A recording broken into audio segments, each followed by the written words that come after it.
Désiré Dieudonné à Tangana, Tangana. Bonsoir. Bonsoir Thierry Fa. Voilà, qui est Désiré Dieudonné à Tangana, Tangana? Désiré Dieudonné à Tangana, c'est moi. Je suis, comme mon nom le dit, je suis le fils de Dieu. Le fils de Dieu. Pourquoi cet agencement de nom? C'est-à-dire qu'il y a Désiré Dieudonné, virgule, à Tangana, à Tangana. Ça veut dire que je suis le Messie. Ma parole est la parole du Messie. Je suis le prophète. C'est le nom qui vous a été donné par votre père? C'est mon nom que j'ai choisi pour mon retour dans ce monde. Ah, c'est vous qui avez choisi ce nom? C'est mon nom que j'ai choisi. Et pour sur mon l'acte de retour naissance, dans ce c'est écrit monde. quoi concrètement? Nom, Désiré, Dieudonné, prénom, Atangana, Atangana. Voilà. Désiré Dieudonné à Tangana, Tangana. Au moment où nous réalisons cette interview, on constate que vous êtes habillé pieds nus, tout simplement. Vous trouvez dans un petit coin de votre village. Pourquoi avoir choisi cet environnement pour réaliser cette interview? Merci Thierry. Vous avez parlé là tout à l'heure de mes pieds nus. Bah oui, j'aime les pieds nus. Et si là j'ai des vêtements, c'est parce que si je sors autrement dans la société, on dira qu'il est fou. On dirait qu'on se reproche d'être sorti du ventre de notre mère étant tout nu. Bon, l'humanité se fait elle-même ses problèmes. C'est tout ce qu'il faut retenir par là. Lorsqu'on est nu, ça a des vertus par rapport au rayonnement du soleil. Les autres êtres vivants qui n'ont pas d'hôpitaux, les singes, ils sont comme ils sont venus au monde. Ils n'ont pas de problème d'humidité. Mais nous, les vêtements, ne sont-ils pas en train de nous cacher, de nous boucher ces capteurs qui sont sous la peau, sur la peau, et qui captent les photons du soleil et qui animent la vie? Alors, du coup, le système immunitaire se retrouve en pâtit. Et c'est des choses auxquelles il faut penser. L'humanité doit commencer à penser à ça. Il y a eu un temps pour la folie et un temps pour le retour aux sources, c'est-à-dire revenir à la norme. Comment doit-on être pour qu'on ne soit pas malade? Voilà les questions du millénaire. Et je voudrais que tous les savants du monde entier et tous les scientifiques du monde entier penchent vers ces sujets-là parce que ce sont les sujets du millénaire. C'est-à-dire l'être humain maintenant doit se réconcilier avec lui-même, avec son milieu naturel et avec Dieu. Être pieds nus pour vous n'est pas synonyme peut-être d'appartenance ou alors de croyance à une secte, par exemple? C'est la secte de Dieu, c'est la secte de la nature, c'est la secte de l'homme, c'est la secte de l'univers, c'est la secte de la terre, c'est-à-dire la sagesse. La sagesse, il y a un homme qui a créé la terre, qui a créé l'homme et qui m'envoie sur terre. Comment dois-je être sur terre? Je pense que quand on a les pieds nus, on foule la terre comme on est venu du ventre de sa mère. Nos ancêtres ont toujours été comme ça. Ils n'avaient pas autant de catastrophes ici en Afrique. Mais le Il n'y monde avait pas évolue. toutes ces mauvaises maladies. Si on appelle ça l'évolution, des hommes qui se retrouvent avec des pièces détachées dans le corps, un foie artificiel qui vient d'un cadavre, je ne sais pas, vous pensez ça, vous parlez du progrès là. Quand l'homme n'est plus d'accord de partir comme il est venu, jusqu'à revenir par le ventre d'une autre mère, et qu'il a peur de la mort. Vous savez ce que c'est que la peur? C'est la peur qui détruit et qui fait souffrir l'humanité. On a peur d'être ce que nous sommes réellement. Mais est-ce que vous Ce avez sont peur, les questions vous? du millénaire. Est-ce que vous avez peur de Désiré Dieudonné à Tangana, Tangana? Je ne peux avoir peur de rien puisque mon nom veut dire Désiré Dieudonné. Mon nom, c'est le nom de tous les hommes de la terre, Désiré Dieudonné. Le père voudrait qu'un enfant vienne au monde. Il dit à sa femme, j'aimerais faire un enfant. C'est un vœu, c'est une prière qui va à Dieu. J'aimerais faire un enfant, il désire un enfant. Et quand cet enfant vient au monde, Dieu le lui a donné. C'est mon nom, je suis Désiré Dieudonné, c'est le nom de tous les bébés. C'est le nom des noms. Lorsqu'on vous regarde physiquement, on constate que vous avez gardé la barbe. Oui. Est-ce que c'est un look ou alors ça signifie autre chose? À un moment donné de ma vie dans ce bas monde, dans cette vie-ci, je me suis posé des questions. Je me suis dit, qui suis-je réellement? Mais je voyais des hommes qui commençaient de plus en plus à ressembler aux femmes.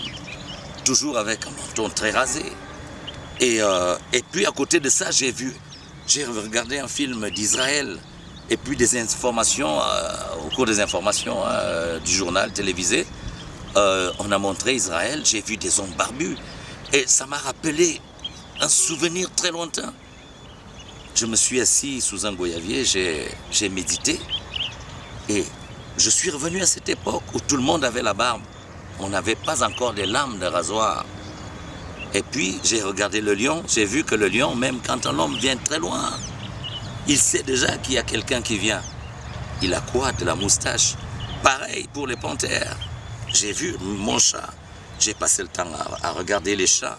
Et j'ai remarqué que lorsqu'il sourit, le chat va d'abord bouger ses moustaches. Ses moustaches, oui. Sa moustache. Et puis, on va voir qu'il y a une proie dans les parages. Il y a toutes ces choses-là. Dieu ne les a pas mises là pour rien. Chaque chose qui est dans le corps d'un homme, chaque chose qui est dans le corps de l'homme a une utilité. Et si on utilisait ces choses-là comme cela se doit, il n'y aurait pas de maladie. La maladie, c'est quand on quitte le fonctionnement originel. On dit péché originel. C'est quand on quitte l'alimentation originelle, c'est-à-dire le péché originel, la faute originelle, le corps empathie. Au commencement, c'est quoi? On ramasse une pomme, elle est vivante. On mange et on s'alimente du vivant. La pomme, vous prenez un grain de pomme, vous le plantez, il va revivre et produire d'autres pommes. C'est-à-dire l'homme quitte de là, là où on mange une orange, elle est vivante. On mange cette orange, on prend des grains d'orange, on creuse la terre, on les plante, on referme et ça repousse, ça a de l'âme, ça veut dire on mange la vie, on reste vivant, on est vraiment vivant. En mangeant cru, en mangeant ce qui devrait se manger tel quel. Et à ce moment-là, au moment où on mange comme ça, il n'y a pas de maladie. Et puis un beau jour, on commence à tout transformer par le feu. Voilà, on comprend, vous restez naturel. Oui. Vous inspirez justement de la nature et vous profitez de cette nature-là qui vous a créé. Je suis la nature. Chaque homme devrait dire je suis la nature. Parce que au-dessus de la nature et avec la nature, dans la nature, il y a l'homme. Voilà, il y a l'homme. Mais on constate également que désirer Dieu donner à Tangana ne serre pas la main quand il salue. C'est toujours, ça fait partie toujours de la nature ou alors c'est une pratique particulière à désirer Dieu donner à Tangana.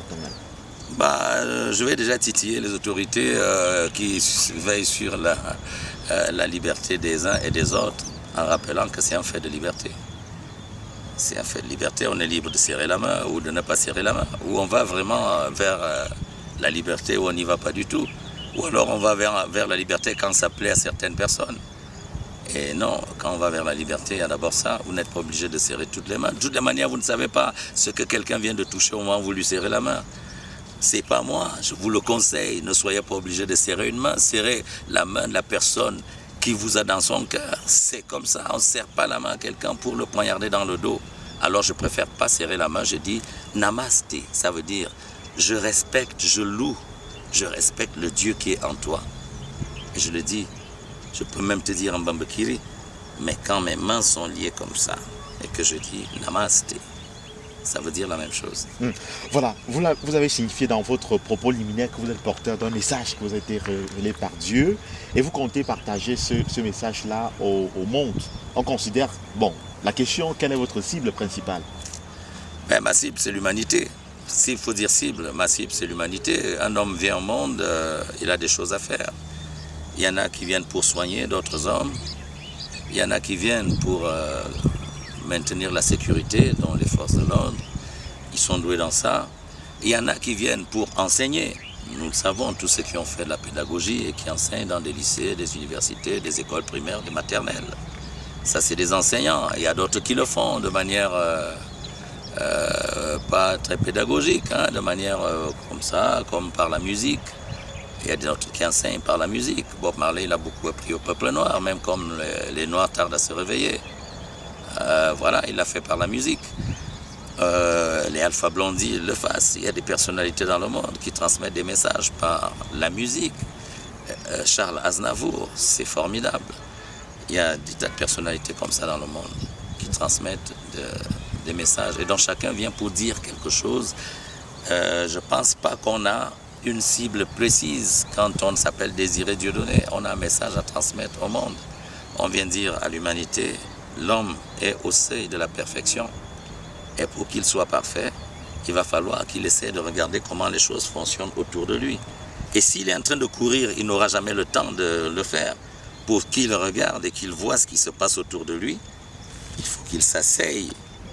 Alors, il s'assoit. En général, c'est en posture du lotus, c'est la meilleure. Tu es assis en posture du lotus, tu réfléchis. Il faut donc commencer par savoir qui tu es toi-même. Parce que si tu ne sais pas qui tu es, tu ne peux rien savoir. Il faut savoir qui tu es toi-même. Je suis l'homme, ou bien je suis un homme. C'est à chacun de voir ça. Si je suis l'homme, alors je vais faire des choses en homme. Ok. On entend souvent les gens dire de manière naïve, on va le considérer ainsi, le soleil brille pour tout le monde. D'après vous, il s'agit de quel soleil? Il n'y a pas deux soleils. Il y a un seul soleil. Il faut toujours, pour rester soi-même, ne pas se perdre dans des on-dit et dans des choses qui ne sont pas vérifiables. C'est à partir de cet instant-là qu'on profite pour faire des hommes, de l'homme, un sous-homme. Et vous savez, on peut dire qu'il y a beaucoup de sous-hommes. S'il y a des gens qui acceptent qu'on leur dise que la Terre tourne autour du Soleil, alors qu'eux-mêmes ils voient que le Soleil se lève là, là où je monte mon doigt là. Le Soleil se lève là le matin, à l'Est. Hein? Il passe là. Il passe à 10 h, il est là. Il passe. À midi, 13 h, il est là, le Soleil. Donc, à midi, 13 h. Pourtant, le matin, il s'est levé là-bas. Et puis 14 h, il est là, 15 h, 16 h, 17 h, 18 h, 19 h, il est parti. Mais ça pouvait être le contraire. À l'ouest. Ça pouvait être le contraire, il pouvait se lever à l'ouest et se coucher plutôt à l'est. Si on appelle l'est l'ouest et si on appelle l'ouest est, oui. On a donné ce nom-là à ce côté et on a donné le nom de l'ouest à l'autre côté. Et ça sera comme ça. Le soleil se lève de l'autre côté et il va de l'autre côté, donc il est en mouvement autour de la Terre. Alors, le soleil se lève pour tous, il ne le fait pas pour une seule personne. Parce que quand il est là, au-dessus, ben, il est là pour tout le monde. Oui, parce que quand il est là, quand il c'est un monte, synonyme de bonheur. il monte pour tout le monde, il diffuse le jour. Et quand il arrive, l'obscurité s'en va, on dit les ténèbres s'évanouissent. Donc quand le Seigneur de lumière arrive, il envoie de la lumière, la vie, l'énergie. Et les hommes vivent. Quand il arrive, les ténèbres fuient, les ténèbres s'évanouissent. Et donc, oui, il va se coucher, sans se coucher parce qu'il continue à alimenter les gens de l'autre côté. Voilà. Donc, en fait, il le fait pour tout le monde. Il n'a pas choisi des personnes en particulier. C'est pour ça qu'on dit le soleil se lève pour tous. Maintenant, s'il est vrai que ce soleil se lève pour tout le monde, mais comment expliquer qu'il y ait des personnes malheureuses et des personnes heureuses? Bah, parce qu'il y en a, vous savez, dans la vie, il y a des gens qui veulent avoir plus que les autres. C'est le drame humanitaire aujourd'hui. Ce drame est venu du fait de la peur. À un moment donné, l'homme a eu peur de ne plus avoir. L'homme a eu peur de manquer de quoi vivre, de quoi survivre. L'homme a eu peur de manquer d'amitié. Il a eu peur de manquer d'amour. Il a eu peur de perdre. Et il a toujours la peur de mourir. Il ne veut pas mourir. Ça vient de là. Alors, cette peur fait en sorte que, comme on a peur, là où il y a tout, hein, pour tout le monde, mais soit si on se développe un sentiment de peur, où on a peur de ne pas avoir à manger, où on a peur de ne pas être aimé, et qu'est-ce qui se passe? Ah ben, on prend les choses des autres. On regarde les femmes des autres parce qu'on a peur de ne pas aimer. On ne sait pas si on est vraiment aimé alors qu'on a une femme à la maison. Ouais, on prend les femmes des autres. On veut manger plus que les autres. On s'accapare toujours. On achète des congélateurs. On fout la nourriture dedans comme s'il allait avoir la 3e guerre mondiale demain. L'homme vit dans la peur. Et quand ils font ça, regardons un manguier qui est dans ma cour, qui doit nourrir 30 personnes. Alors, pour que chaque personne soit à l'aise, il faut qu'elle mange au moins 10 mangues par saison. Et le manguier produit 300 mangues. Alors, si les 30 personnes se partageaient les 300 mangues, chacun aurait 10 mangues. Effectivement. Mais lorsqu'il y a une seule qui prend 30 mangues, il y a 2 personnes qui n'en auront pas. Alors, quand une personne prend à elle seule 30 mangues, il y en a même qui vont jusqu'à 40, 50. À elle seule, elle est là. Elle fait des pauvres. C'est pour ça qu'il y a des pauvres. Parce qu'il y a des gens qui pensent qu'ils doivent s'accaparer tout à eux seuls. Mais ils oublient que le soleil brille pour tous. C'est la loi de l'univers, la loi du partage. Il faut donner. Quand le soleil se lève, c'est un don. Il nous donne le jour. Il nous donne de l'énergie et c'est comme ça tout le temps. Il faut donner, il faut travailler parce que tous les jours, Dieu travaille. Le soleil se lève tous les jours, il fait tomber la pluie, il assèche le sol, il alimente les herbes, la chlorophylle, et il s'en va de l'autre côté. Il le fait tout le temps autour de la terre. Il ne dort pas. La vie, c'est le travail. Quand on ne travaille pas, on ne peut pas s'épanouir.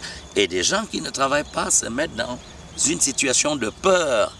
Ils ont peur parce qu'ils ne savent plus ils ont la peur du lendemain. Alors, dans ce bas niveau, ils vont voler.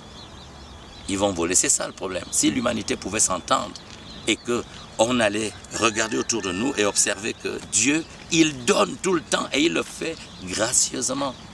Il donne tout le temps, il y en a assez pour tout le monde. Mais il y en a qui, au lieu de manger 10 mangues, comme tout le monde qui doit manger 10 mangues, va en prendre 50 parce qu'il va en vendre 40 pour se faire de l'argent et faire des victimes. Tout est équilibré dans la nature. C'est à l'homme de se ressaisir et d'apprendre à partager. Et partout ça arrive, vous voyez, Dieu envoie la grâce. En France, on partage. Oui, il y a le RMI, bon, qui est fini maintenant, c'est le RSA. C'est-à-dire chaque Français doit pouvoir manger son pain le matin. Et donc, ils vivent en phase avec Dieu. Et Dieu ne peut que leur envoyer de l'abondance parce qu'ils sont en union avec lui. Voilà le problème du peuple noir. Les Noirs passent le temps à se déchirer, à se détester. Regardez ce qui se passe ici chez nous en Afrique. Quand je vais citer Shaka Zulu, je vais citer Shaka Zulu. Comment il est parti? Ils sont nombreux, ça ira jusqu'où? Venant jusqu'à Thomas Sankara, je ne vais pas citer les autres. Qui a tué Oumiobe réellement? Et comment ça s'est passé? Et Oumiobe n'a-t-il pas donné le vecteur qui a fait de ce pays un pays indépendant? Où vous pouvez dire désormais, je suis Camerounais. Mais par qui on est passé pour l'effacer? Par le noir, l'homme noir. Et c'est comme ça, c'est comme ça. Il faut que ça change. C'est ce qui doit commencer là. Il faut que ça change. Et tous ces petits jeunes gens avec qui, ces gens qui ne peuvent plus penser par leur tête, quand vous leur dites telle chose, comment on peut la résoudre, il va prendre la Bible. Luc a dit, mais toi tu dis quoi toi? Qu'est-ce que tu dis? Le français dit je dis, l'américain dit je dis, le chinois aujourd'hui dit je dis, c'est des maîtres là. Ils disent je dis, quand est-ce que nous on va dire je dis? Est-ce qu'on va passer le temps à dire Philippe a dit, Luc a dit, Matthieu a dit? Toi-même, avec ce que tu as appris de ce qu'ils ont dit, qu'est-ce que toi tu dis donc maintenant? C'est ce qu'il faut maintenant à l'Afrique. En vous entendant parler, on comprend que nous sommes en quelque sorte colonisés. C'est-à-dire que cette loi où le soleil brille pour tout le monde est en train d'être détournée justement de notre objectif en tant qu'Africains, en tant que Noirs, parce que nous avons ces Occidentaux qui continuent à coloniser l'Afrique. Oui, effectivement. Quand vous voyez qu'il y en a qui sont en phase avec Dieu, moi c'est la première chose que j'aperçois en Europe. Je vais à l'église, c'était à Noisy-Est. À Noisy-Est. À Noisy, à la gare de Noisy, on sort là et on arrive, on sort à la sortie du RER là. Et puis en face, il y a une église. Cette petite église, je me suis fait refouler dans cette église. Mais c'est de petite église, c'est une église. Moi, je dis petite église, ça veut dire les dimensions. Les dimensions de la chapelle, quoi, si tu veux. Je m'excuse, je retire ce que j'ai dit par rapport au fait des églises. Mais vous savez, des fois, quand on a affaire à ce genre d'exemple, on perd vraiment tout le respect qu'on a pour certaines choses à un moment donné. Pourquoi je le dis? Parce que la bonne sœur me dit, monsieur, je dis oui, je dis je viens à la messe, quand est-ce qu'il y a une messe? Monsieur, dit oui, les hommes de couleur, ils vont à Ruelle-Malmaison. Oui, les hommes de couleur, ils vont à Ruelle-Malmaison, on dirait que même quand on va vers Dieu maintenant, il y a une église pour des hommes d'une couleur peut-être préférée et des hommes d'une autre couleur. Pourquoi ces choses-là? Comment vous allez me le dire? Et moi, je vois des gens courir à ces endroits. Je dis, c'est pas possible. Je parle de qui? Je vois mon peuple courir, obéir plus à des hommes qu'à Dieu. Mais je vois ces hommes à qui mon peuple obéit plus qu'à Dieu. Je les vois, eux, quand le printemps arrive, ils montent tous dans des voitures et des motos et des trucs Harley Davidson. Ils vont où? Ils vont à la mer et ils s'allongent face à Dieu. Ils prennent de l'énergie. Ils prennent de l'énergie et quand on prend l'énergie, on volera de plus en plus haut. Je parle à mon peuple. Nous étions comme ça avant. C'était nous. Aujourd'hui, ce n'est plus nous. Nous préférons nous enfermer dans des lieux obscurs pour se manger les uns les autres. Et on parle de Dieu. On préfère s'enfermer dans des endroits obscurs pour nous mentir à nous-mêmes. Et on parle de Dieu alors que Dieu se manifeste tout autour de nous. On est incapable de prendre cet exemple, de dire « Regardez, le soleil se lève pour tous » et de le mettre en pratique. Si on le fait, on a tout gagné.